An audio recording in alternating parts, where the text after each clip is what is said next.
Hey, what's up, you guys? I got a great comment from a viewer who wanted to know about meeting Japanese women in traditional night spots versus going to neighborhood bars and things like that. Stick around to the end and I'll give a little bit of advice about how to navigate these types of situations a bit better. I normally don't like hanging out in those kind of places so much, even though they're really good. For food, just some drinks with your friends is totally fine. But for meeting women, in my opinion, they're not really the best spot, especially if you're a little bit older. Let's say, for example, just over 35, right? And you're kind of moving away from the traditional nightlife kind of stuff. The reason why I think these aren't the best places is because, of proximity to other people. Like, one thing about Japan is that being a community, you're kind of, when you're in the same space with people, there's no border as far as conversation goes and things like that. And you got to understand, especially if you're the foreign guy, the only foreign person walking into that type of situation, naturally all eyes, all attention is going to come to you. Like, my way of thinking about it is that here you shine regardless of where you go. You shine it in a good way or you shine in a bad way. If you go into like a small izakaya with like a owner, maybe a counter and a few chairs, the topic of conversation is going to be you, whether or not you like it, Also, if you're trying to meet new people, for example, you're gonna have to go through everyone in the bar. So think about it. Like, if this person has conversational Japanese skill, and they meet one or two people and they realize, oh, this foreign person can speak in Japanese, great. I got a question. I got a question. You got to go through like questions and introductions and curiosities from almost everyone in the bar before you can possibly start to talk to the woman who's also in the bar. And that's if she wants to talk to you. That's if you're her type. And, that's if she's not shy, if she's single. There's also a few other ifs there too, but you have to go through all of those things. On top of that, you have to deal with her for feeling bad about monopolizing the conversation with you if you do start to talk to her. So the Japanese guys, they're really not trying to cock block you if you are able to find that Japanese girl or woman that you in that type of bar, but you're just a natural curiosity in a point of conversation that you have to jump through so many hoops to be able to talk to her. And then even if you do, the community goes, oh, he's here for girls. He's not really here to talk to us. Why doesn't he want to talk to us? And then the mood of the place will kind of shift to, oh, he's just a player. He just wants to meet Japanese girls. Oh, she wants Japanese women. Oh, why is she talking to him? And then she might feel self-conscious about that and might even be able to feel it coming beforehand and be intimidated by monopolizing you in front of everyone else. So it's just a lot of high hurdles that you gotta, deal with even before you are able to even talk to that person.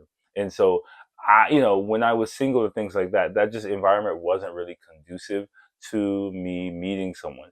Now, there is a caveat to this though. So don't feel bad. There is a caveat to this. So if it were me and I were single, I would more focus on bars, but not just like the small sit down kind of bars. Anything with a seat, basically, you're gonna be, locked into a conversation with the barkeeper and the local customers. However, there are some standing bars, and I'm really working on a guide to kind of help with this that they'll be free that I'm going to pull out in the next couple months when I finish with my book. But I think standing bars are less frequent, but finding one of those is a better place because it's not as intimidating. Older people will go to them.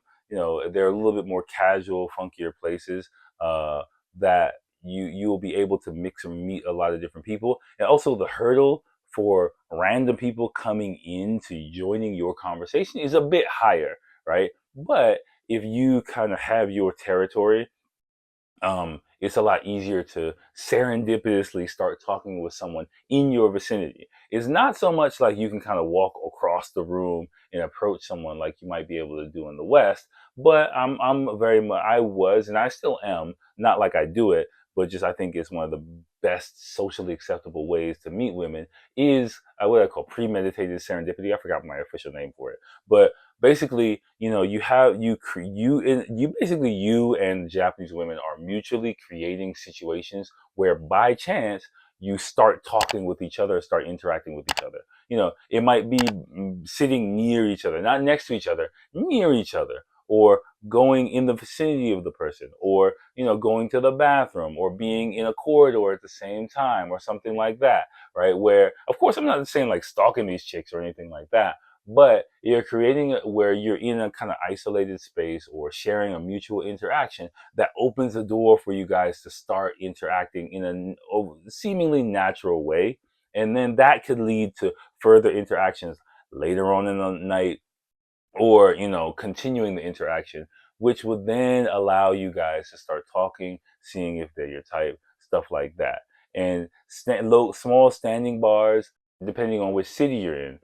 This person's in Tokyo, so in Tokyo, there are plenty of themed bars, for example, that do vinyl records, that do, cocktails or things like that. But try to find a place where you're standing up. And if you do it that way, then you'll be able to actually mingle a bit more. If you're sitting, basically, as a general rule, if you're sitting down, you're kind of locked into where you are. If you're at the bar, you're locked into talking with the bar master, especially if it's your first time there. And if in any Japanese woman that you approach, everyone's gonna kind of know. So you want to, yeah.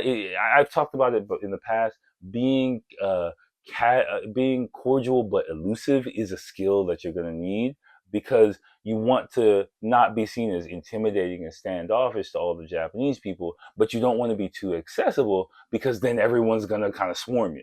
So you got to know how to, like, ha ha ha, okay, but mind your business, kind of thing. And if you're able to do that, well enough, and then match that with kind of some serendipitous interaction, then your odds of kind of meeting someone who's your type will quite increase. Also, think about the layout of the place. If it is a place where they're seating, you might want to be at, for example, a place with a small bar or a club, or a lounge or something like that.